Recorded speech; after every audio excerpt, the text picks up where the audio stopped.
I was very fortunate. I learned a lot while working for Procter & Gamble. I learned a great deal with Arthur Andersen and while teaching at the universities.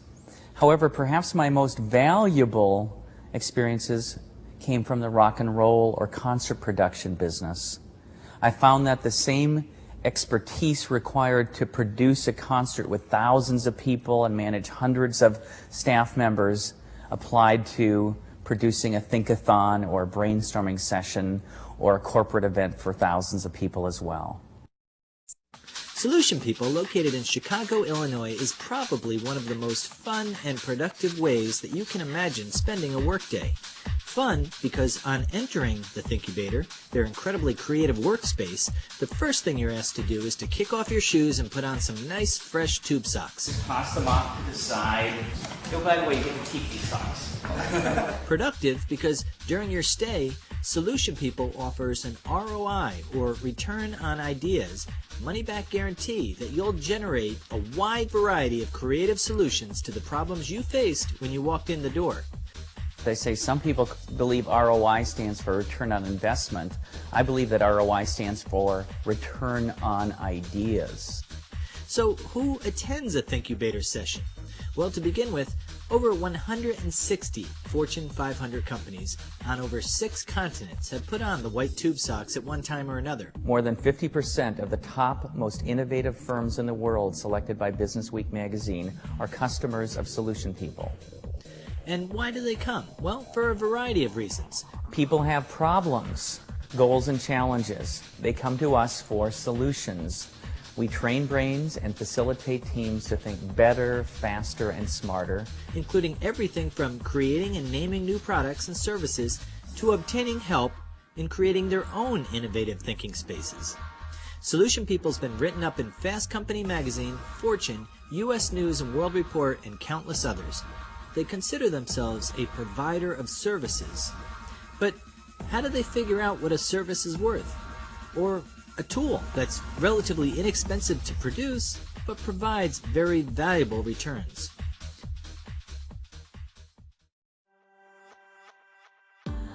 As a general rule, you want to price a product or service high enough in order to earn a profit, but low enough to expand your market and keep customers coming back.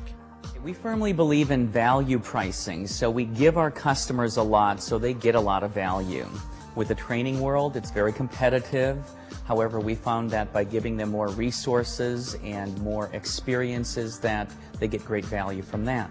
Of course, when Gerald talks about the value that Solution People offers its clients, he's often referring to millions of dollars. Which makes sense when you think about what a successful launch of a new product may mean for a Fortune 500 company. As a result, he prices his sessions accordingly. We found customers are willing to invest a premium for our services. And the process is designed to create maximum impact for the company. Let me give you an example. One company, there was a group of 8,000 people. We brought alignment to those 8,000 people and in 1 hour created 454,000 ideas.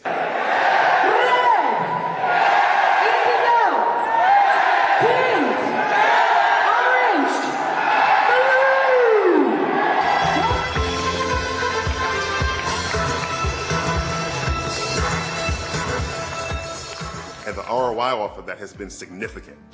Investments range anywhere from $25,000 to $100,000 or more for 1 to 3 hours. One company invested nearly $1 million in our company's services, and their return has already been several $100 million. Now, I know that sounds hard to believe, but this is a large global company. Now let's take a look at some of those tools that we mentioned. The tools is a little more complicated because there are not a lot of tools to compare our products with. And the real value from using those tools occurs as a result of the application of them. We have the handheld no-brainer tool that some people call the analog tool. The no-brainer is one of Solution People's flagship inventions, a handy pocket-sized portable tool that allows the user to use a patented 4-step process to generate ideas. The physical materials are cardboard, some ink. The valuable part is all the ideas. It's what you can't touch, what you can't see. It's the research that went into this tool that makes it so invaluable. Your return is going to be unbelievable. You have to consider that when pricing the tool. My original goal was to create a tool that would allow people to generate an idea that was worth at least $100 every time they picked it up. So it was quite intuitive to price it at $100.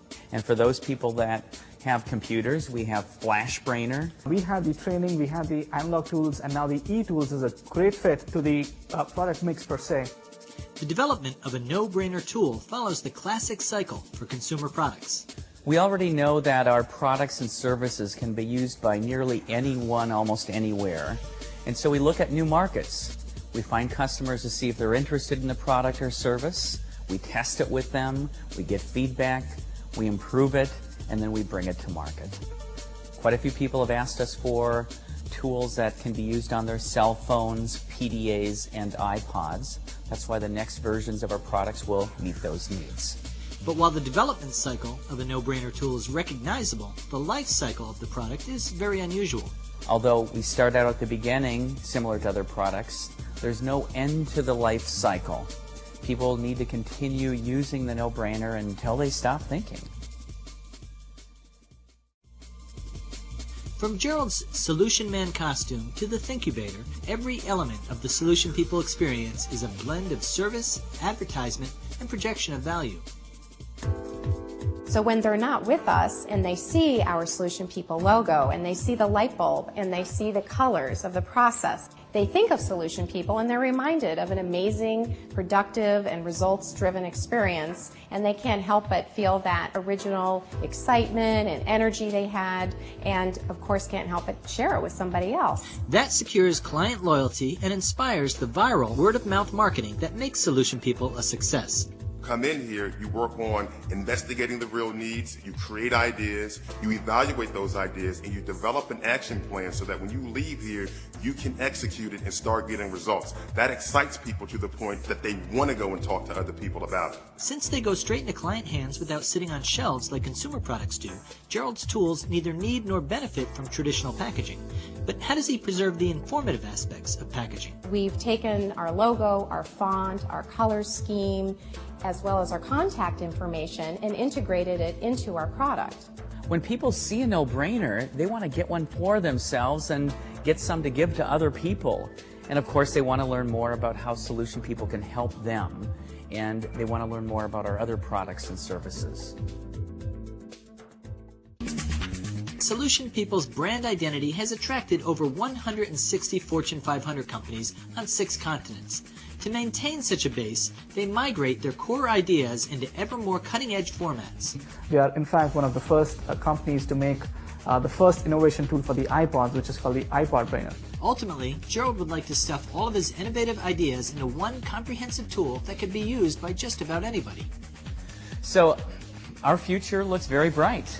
We want to continue to make our products available to millions of people that don't currently have access to it or don't know about it, and we want to continue developing premium products and higher value services that will ultimately lead to the ultimate innovation tool.